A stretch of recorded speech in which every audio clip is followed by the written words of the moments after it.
بسم الله الرحمن الرحيم الحمد لله رب العالمين والصلاة والسلام على سيدنا ونبينا محمد وعلى آله الطاهرين وصحبه المنتجبين اللهم صل على محمد وعلى محمد. As usual, we are going to start dividing the discussion into two parts. The first part being the week of Wahda, or the week of the birth of the Holy Prophet, whether we believe that it was the 12th or the 17th, it's irrelevant. I would like to take the opportunity and offer my congratulations to all people around the world, because according to the Quran, the Holy Prophet was sent وَمَا أَرْسَلْنَاكَ إِلَّا رَحْمَةً لِلْعَالَمِينَ, for everyone. It's not just the Muslims, the believers, everyone. So the birth of the Holy Prophet should be congratulated and wished for, well-wishing for everyone around the world. We also have, for the Shia community, the birth of Imam Ja'far al-Sadiq salawatullah salam alayhi, that coincides on the same day. So also that's a second reason. But I would like to focus briefly on the life of the Holy Prophet sallallahu alaihi wasallam. Right from the beginning, I have to state that apart from brief anecdotal biographical information about the early life and then after the prophecy, not a lot covered within the books of history.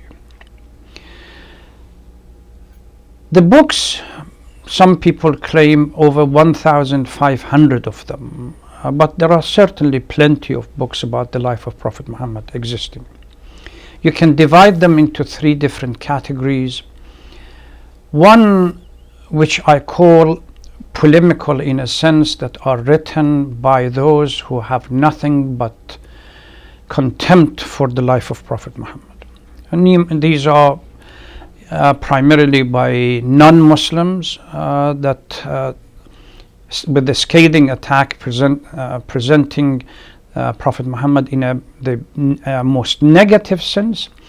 Unfortunately, they have had access to some of these ahadith that we have in various books, that they try to disfigure the image of the Holy Prophet as pedophile, etc., etc. There are a number of channels, Christian channels, that they use that. So good number of books are written, and strangely enough, for those who are familiar with the early history of Christianity, particularly the early debate or the fighting between the Desert Fathers and the other Christian leaders, you see the same kind of narrative as Antichrist, etc., etc., brought into the whole discussion about the Holy Prophet, and calling him that this Muslim threat is becoming a serious issue. They search for some kind of narratives, since they had no information about Muslims beyond anecdotal issues across the Strait of Gibraltar in Africa. They immediately tapped into what they called the old debate between Christians and anti-Christians of the time, and borrowed a number of phrases. I remember during the days working at the Aleph School of Theology, and I did some research, and I told them, this kind of things you are borrowing, you're literally taking from the earlier debate between your own Christians and imposing it on Islam. This kind of antichrist, etc., etc., corruption and so on. So some of these characters exist today, and they are writing books against Islam, and all these books are nothing but demeaning the character of the Holy Prophet, and there are quite good numbers. Then most of the books that are written by Muslims fall within the category of going back into ahadith, narration of hadith by various community, and building an image from those ahadith. And when those ahadith are somehow fabricated, you know how the image comes out of it, what the image. Some of these ahadith are Anita Ray has mentioned it in her books, in her attempt to explain that we really need to decipher some of these books and say that the image presented is not acceptable. Serious attempt of presenting the Holy Prophet's life is far and few. Literally, you have to read a number of books, whether by Christian converts or whether by Muslims, and see how they are presenting the Holy Prophets of Islam. One thing becomes extremely clear, that the two central image for Islam, the Quran and the Holy Prophet. Quran will become hollow without a clear understanding of the Holy Prophet. And we can see this, and naturally we see that in the narratives of Ahlul Bayt as well. But we can see this in the Battle of Siffin, that when Quran becomes hollow, nothing but pieces of paper or papyra, meaningless, is when the essence of prophethood, when the life of Prophet Muhammad is removed, or they call it the ministry of Prophet Muhammad is removed from it, and we focus purely on the wording of the Holy Quran. We understandable that Quran is a revelation, but who was it revealed to? And who was it who lived the revelation? That's the critical issue. There is a clear a number of ahadith that from the early Sahabas that said, whenever we wanted to look at a living example of Quran, we went to the Holy Prophet. So if that's the case, then who is this character that we really need to understand? The Quran becomes hollow without Muhammadan reality, and you have to understand it. Now, when we look at the life of the Holy Prophet early on, all historians start with the birth. And this is the link between the brief walk around or tiptoeing around along the life of the Holy Prophet with the surah that I have chosen for today, Surah Quraysh, Surah Al-Fil, which is relevant to it, which is a surah that talks about an historical event that took place, Amul Fil, that took place the same year that the Holy Prophet was born. Amul Fil is an incident in which there is a huge historical background. They say that the southern part of Arabian Peninsula at that time was a center of the Jewish activity and Jewish life. Huge Jewish community lived in Yemen, and up to now they're still there. And a few of the Yemeni Jewish rabbis were interviewed as to why they are not going to occupied Palestine. They said we have a fundamental disagreement between our understanding of Judaism and the understanding of Judaism that prevails in the occupied Palestine. So they are still there. Northern part of Yemen, which is the area of Najran, that has a relevance to Ayah Mubahala, which lies between Yemen and Arabian Najd, lived a community of Jewish community which converted to Christianity. The king of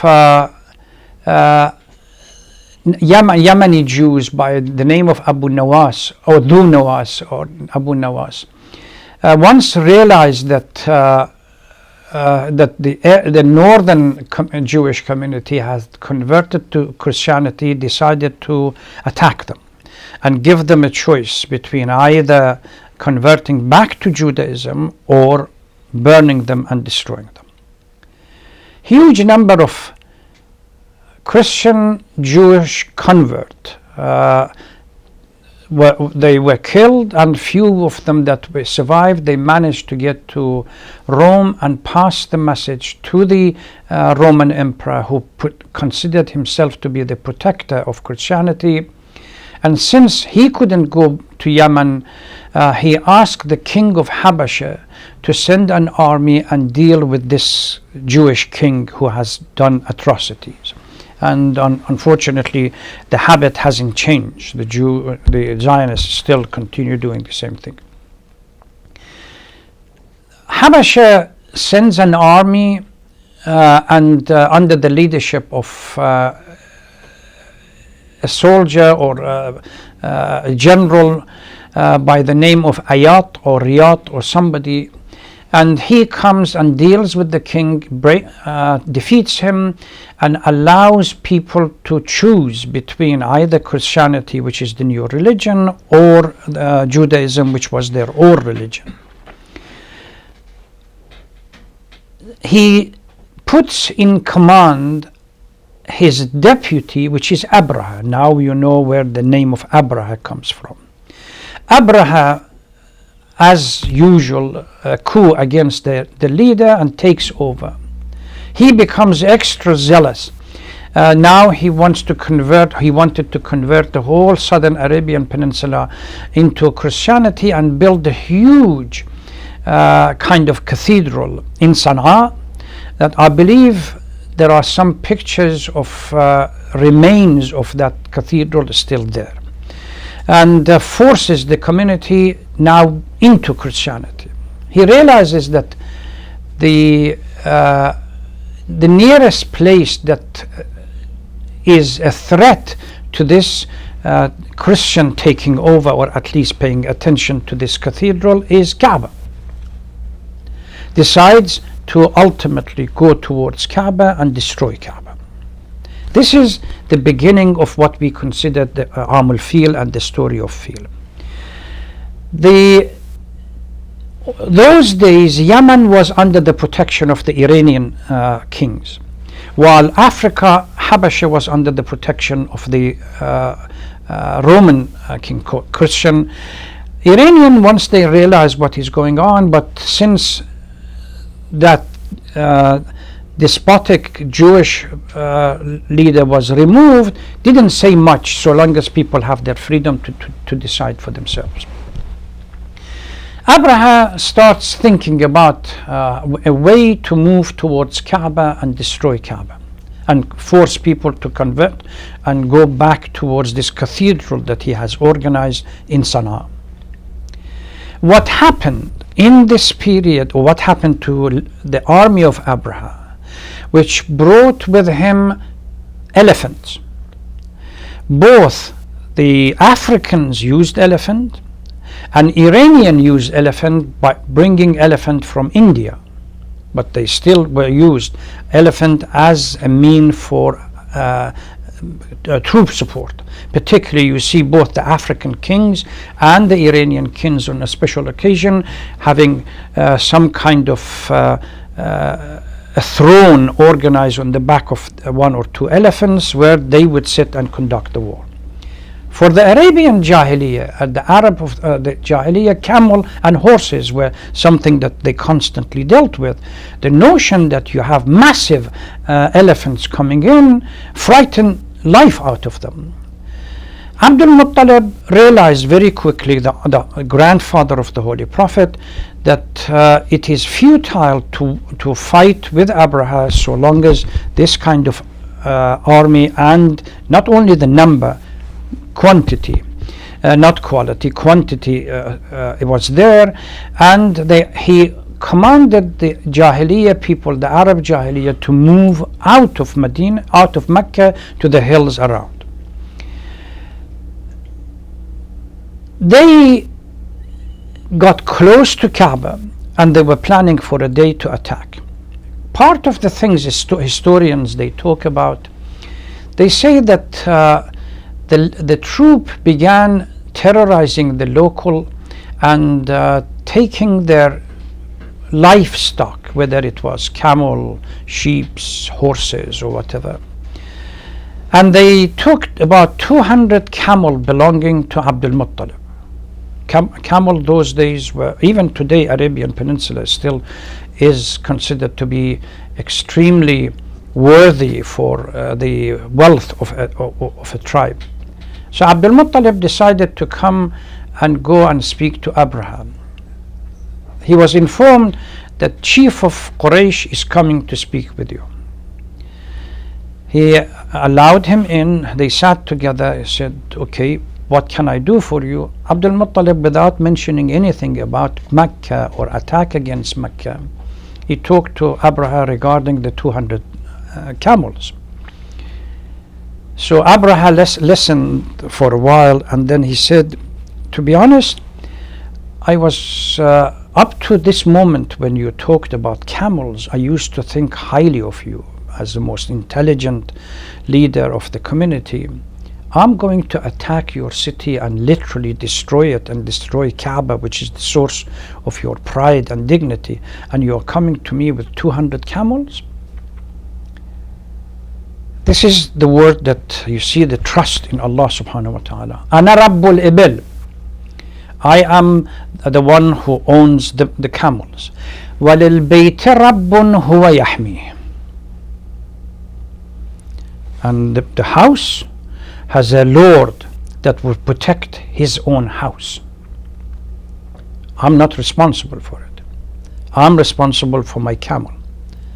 They say that the moment he said these words, Abraham suddenly changed and began to think of anticipating something dramatic to happen, because now Abdul Muttalib's quite positively saying that the owner of the house is ultimately going to protect the house. That's not my responsibility.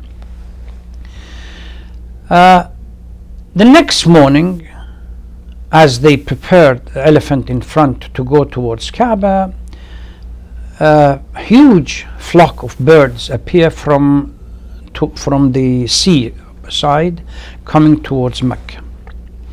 And the surah of Al-Fil refers to this story. Each bird was carrying some kind of stone or clay that when hit the body, it burned.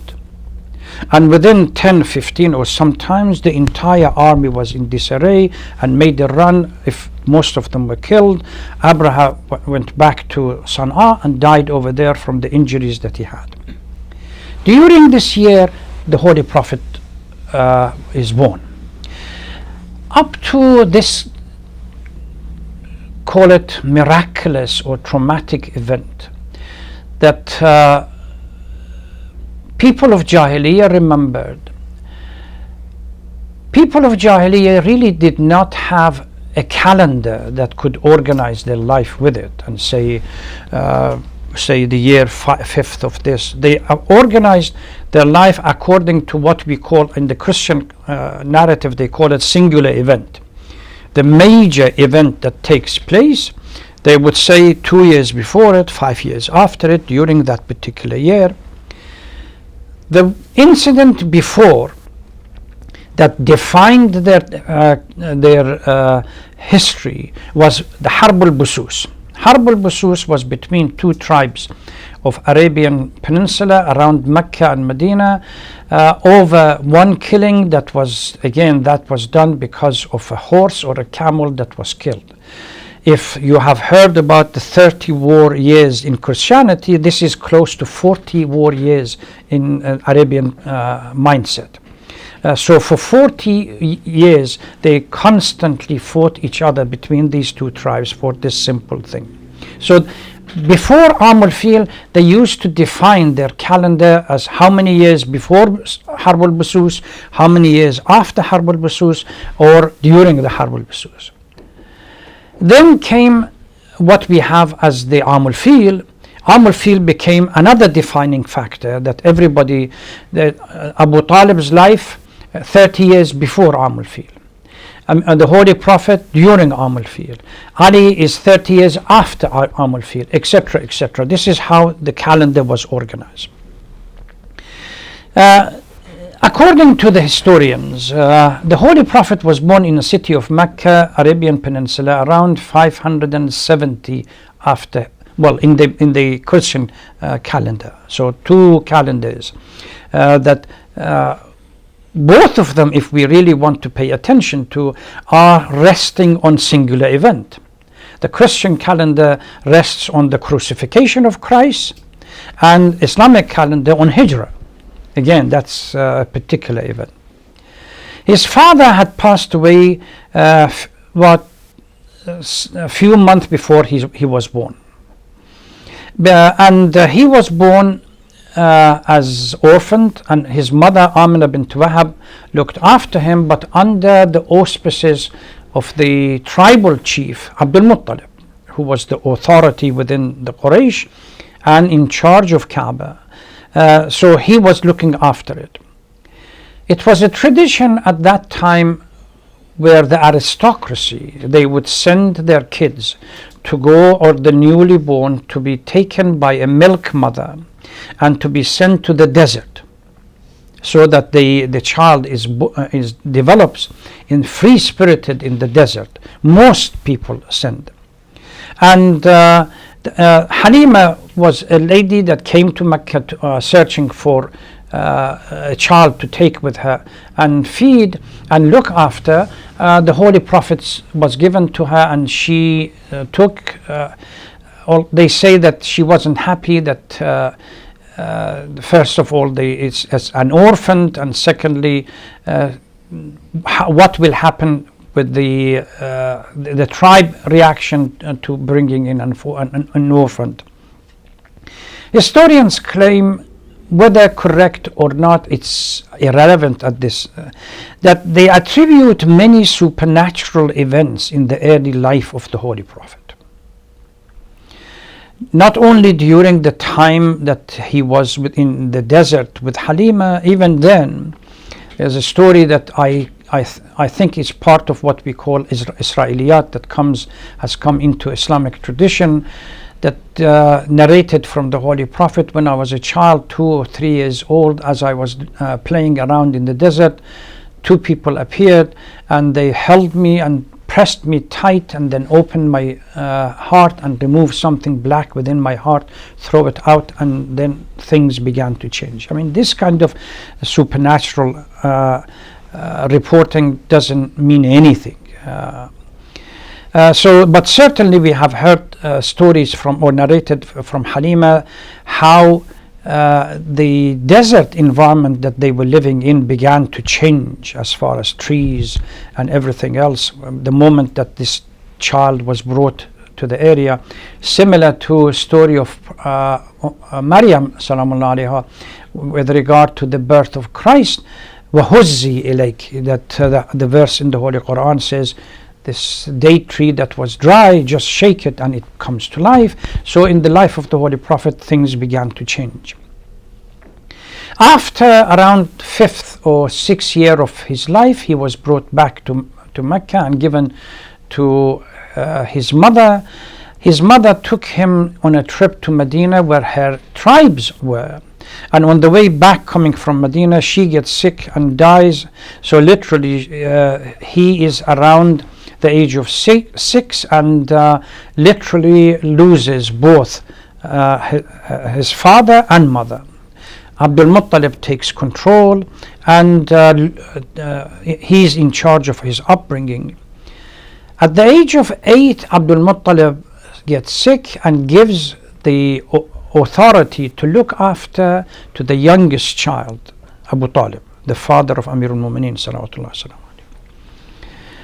And he stays with his uncle until literally the end of uncle's life, and worked with Abu Talib on a number of occasions. Abu Talib, like most tribal leaders, they had what they call them business trips. لإلاف قريش إلافهم رحلة الشتاء والصيف. Business trips going back to Sham and going back to Yemen. Whatever they could buy from Sham, take to Yemen, and then from Yemen back to Sham. During one of these trips, it is said in history that they passed close to a monastery, and a monk was observing the path of the caravan, suddenly saw this child or young man by then. He immediately came out and asked Abu Talib about this young man, who he was. He said that he's my nephew. Can I look at him? They said, certainly, you look at him. And he said, can you open his shirt? I want to look at his back. So they saw a black mole, according to the historians. I doubt all of this, but because it's narrated, that this is now the sign of some kind of prophet that we have been waiting for the reappearance. So look after him. Anyway, he gets back to Mecca, and after that, Khadija, the most successful businesswoman of her time, hears of his business acumen and asks if he could take responsibility of his business or her business trips. So he goes back and forth for 2 trips, successful, and Khadija becomes, to put it in a contemporary language, falls in love with him. That is ethical, moral, as well as all behaviors. And she had a trusted servant that sent with him, and every time they went to a trip and came back, she would ask this servant to explain to her about the character of this individual, how he behaved, what did he do. Finally, a proposal comes from Khadija to Abu Talib. Historians claim that he was around 25 and Khadija was around 40, 15 years senior. There is a debate between historians whether Khadija was married before and whether she had a number of children from the previous marriage. It's what we call it academic. It's neither here nor there. But they got married, and the love and compassion that came out of this relationship was such that Khadija gave, she said that I've given my life and my wealth to this young man, and ultimately for the success of Islam. When she died around just before the migration, they say that she did not have even enough to cover herself, and the Holy Prophet said that Lola, if it wasn't for the love of Khadija and for the wealth of Khadija, Islam would and for my support of my uncle Abu Talib, Islam wouldn't have survived. So Islam has huge debt to Khadija, and it is heartbreaking where these days you go to a place where she is buried, destroyed completely. They would do not even allow you to stand outside and recite proper Fatiha and say salam. You just look at it and tears come down your eyes. And this magnificent lady that can become the role model for all Muslims in the way she sacrificed for the sake of Islam, it's really, unless you know where she was buried. And Abu Talib, even Abu Talib these days, books are written by Wahhabis that he was kafir. So this is how much we really know about until we get to the age 40, and then during the latter part of retreat, the meditation retreat that the Holy Prophet had to a cave close by, where he spent many days reflecting. In one of these retreats, the beginning of the Wahy comes, and the first 5 verse ayah in Surah Al-Alaq comes, Iqra bismi rabbika al-khalaq, bismi rabbika alladhi khalaq, and this story is now all gone. Everyone knows about it. But as they say, the rest is history. What should we focus upon when we want to learn about the life of the Holy Prophet? We live in a time where society these days are sick and fed up with their ritualistic faith. whether it is Christianity, whether it's Judaism, society, and even Islam, a Muslim community. First of all, because they hardly know anything about even the ritual, let alone anything else. What is absent is the spirituality within our society. And it is that component that we really need to focus when we want to live the life of the Holy Prophet in our life. We see that Quran identifies 5 issues when it comes to designating the Holy Prophet and giving him. Number 1, defines the Holy Prophet as the role model. لَقَدْ كَانَ لَكُمْ فِي رَسُولِ اللَّهِ أُسْوَةٌ حَسَنَةٌ. Ahzab 21. Number 2, al-khulq al-azim, the ethic and moral behavior. وَإِنَّكَ لَعَلَى خُلُقٍ عَظِيمٍ. Qalam, number 4. Number 3, the soft-hearted approach and the way he dealt with those even opponent. Quran says, وَلَوْ كُنْتَ فَضًّا غَلِيظَ الْقَلْبِ. If your heart was hardened, people would have moved away from you. It was this soft-hearted approach towards others, even your opponent. There's various famous stories about the life of the Holy Prophet. They say during Mecca, every time there was an old lady who waited for him to pass by her window, and every time he passed by, she would pour ash over his head. Prophet said nothing and passed by. One day there is no ash. If I were passing by, I would say, oh, what a relief, thank God for that. But the Holy Prophet stopped, said, what happened to the old lady? They said, Ya Rasulullah, she is sick. Immediately I want to go and see her. They go in, ask about how she is, and there and then this khulq and this akhlaq, this ethic, the moral behavior changes that old lady. And وَمَا أَرْسَلْنَاكَ إِلَّا رَحْمَةً لِلْعَالَمِينَ. You are blessing and mercy for the entire world. And dealing with people, particularly the caring for the community. لقد جاءكم رسول من أنفسكم عزيز عليه ما عنتم حريص عليكم بالمؤمنين رؤوف رحيم. Really cares. The character of a leadership, a proper leadership, is to care for the society. There is another verse in the Holy Quran. It says, we can see that you are going to trouble yourself because people really don't accept your faith, although you're going to guide them. So he really cared for the society. يا أيها النبي إنا أرسلناك شاهدا ومبشرا ونذيرا وداعيا إلى الله بإذنه وسراجا منيرا. It's a light that we really need to follow and imitate. So this is what happened. Brief description about I spent some time, but description about the life of the Holy Prophet. There are plenty of history available. We go back briefly to Surah Al-Fil to discuss a little bit more about this incident. Bismillah, a'udhu billahi minash shaitanir la'in ar-rajim. Bismillahir rahmanir rahim. Alam tara kayfa fa'ala rabbuka bi ashabil fil. ألم يجعل كيدهم في تضليل وأرسل عليهم طيرا أبابيل ترميهم بحجارة من سجيل فجعلهم كعصف مأكول.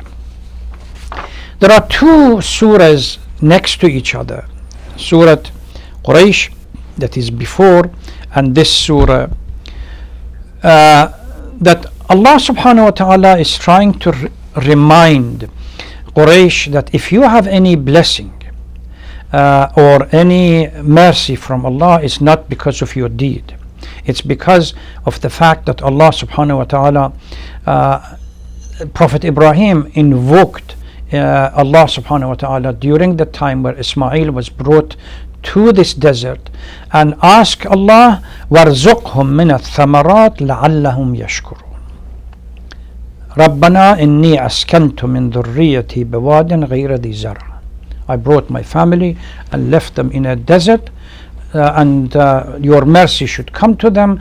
Ultimately provide them with sustenance and protect them. And in Surah Quraysh, أطعمهم من جوع وآمنهم من خوف. The two concept of rizq and sustenance and the protection and safety that Allah subhanahu wa ta'ala has created. In this surah, Allah is trying to say that you are not entitled to it. You have already violated the laws.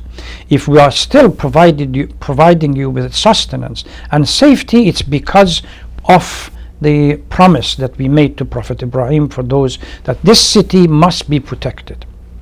And what happened in Surah, in story of Fil, if you remember, when we were discussing verse about إِذَا جَاءَ نَصْرُ اللَّهِ وَالْفَتْحِ, I said that after this incident, the Arab of Jahiliyyah began to develop something unique, a unique understanding around the city of Mecca, that this city, as Abdul Muttalib said, has a protector. If anyone attacks it and not on the right path, the owner of the house, the protector or the lord of the house, would deal with that person. And if somebody attacks and takes over and survives, then that person or that ideology or that theme must be the correct one. This is why when the army of Islam from Medina came to Mecca, people were waiting for something similar to the incident of Fil to take place. But once nothing happened and the idols were taken down and the whole thing cleansed, the entire Arabian Peninsula within a short period of time, because of that understanding, converted to Islam.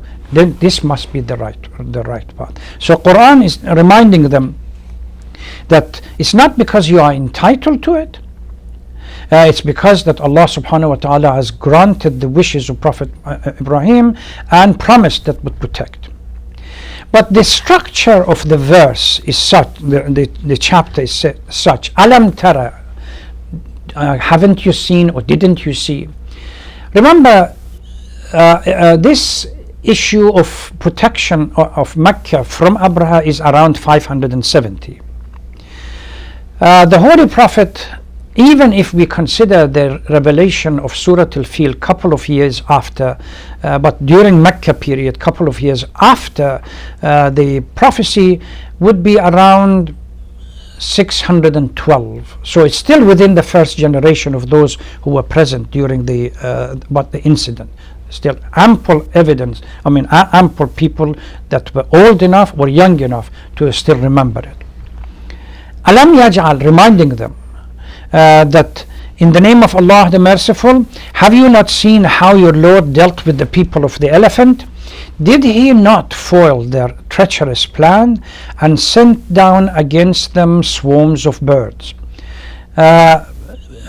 pelted them with clay stones, and God made them like straw eaten away? So these reminding the story of elephant to those people that were present, and nobody stood up to tell the Holy Prophet when this surah was revealed that it's a lie, we don't remember any of this. It was something that people of Arabian Peninsula quite remember. The story of Abraham, we all now know. There is a debate as to whether this birds, exactly what it was, Tayran Ababil, whether it's swallow or some other kind of birds, or this Arsala alayhim Tayran Ababil means that Ababil means group. Another tafsir for it, huge number. So when huge number came and carrying these clays and dropping them on the army, literally destroyed them. And the Quran uses the فَجَعَلَهُمْ كَعَصْفٍ مَأْكُولٍ. Asf means straw that half eaten and chewed and broken up. So the army was completely destroyed. There are a number of ahadith regarding this surah that says that you should recite it at least during either your mustahabbat prayer or even during wajibat prayer, that one could use a short surah. Whether it was ababil, swallow, or something else, it's irrelevant. But a couple of things that stand out is the faith of Abdul Muttalib in Allah subhanahu wa ta'ala. When Abraha comes and says that I was surprised that you have come, you have to protect the house, which is the center of your honor and dignity and that your tribal wealth, said inna lil bayti rabbun huwa yahmi. The total confidence that the Lord of the house is going to protect the house. I'll stop here and see if we have any question and we'll answer them.